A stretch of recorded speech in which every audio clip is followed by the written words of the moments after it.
Plus News Updates. Ako po si Cesar Soriano para ihatid ang nangungunang mga balita sa buong kapuluan ngayon. Na-recover ng mga otoridad ang pinaghihinalaang mga dekada ng lumang bomba sa taxiway Juliet Extension ng Ninoy Aquino International Airport o NAIA Complex. Ayon sa PNP, unang natagpuan ng Aviation Security Group, Explosives Ordnance Disposal at K9 Unit ang 6 na general purpose bomb na may tig 50 pounds bandang 2:50 ng hapon noong linggo. Sa isinagawang pagsusuri, kinumpirmang hindi na aktibo o inert ang mga naturang bomba. Sa follow-up clearing operation, nadiskubre pa ang 4 na bombang mahigit 50 pounds ang bigat at 80 na bombang may tig 25 pounds. Tiniyak ng pulisya na lahat ng narecover na bomba ay wala ng banta ng pagsabog at dinala ang mga ito sa Aviation Security Unit Headquarters para sa dokumentasyon at safe keeping.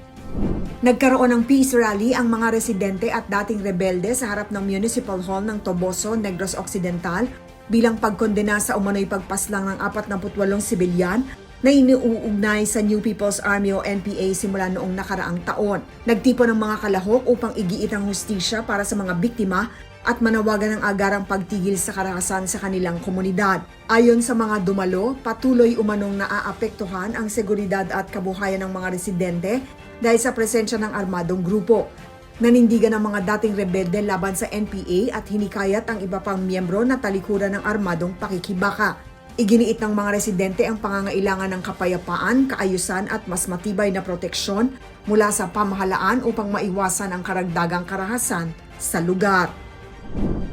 Naghain ng kasong tax evasion ng Bureau of Internal Revenue o BIR sa Department of Justice o DOJ laban kay dating presidential spokesperson Harry Roque, asawa nitong si Myla Reyes Roque at kanilang associate kaugnay ng umano'y paglabag sa tax laws. Ayon sa BIR, nabigo umanong magsumite ng kinakailangang tax returns at magbayad ng tamang buwis ang mga respondent kaugnay sa paglilipat ng shares of stock at pagtaas ng authorized capital stock ng Biancham Holdings and Trading Incorporated.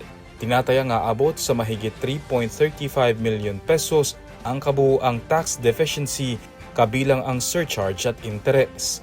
Una nang kinasuhan si Roque ng kasong human trafficking kaugnay ng umano'y koneksyon nito sa isang pogoha habang patuloy rin ang kanyang legal na laban, habang patuloy rin ang kanyang apela sa kanselasyon ng kanyang passport sa Court of Appeals. Ako po si Cesar Soriano, kasama nyo sa bawat pagputo ng balita.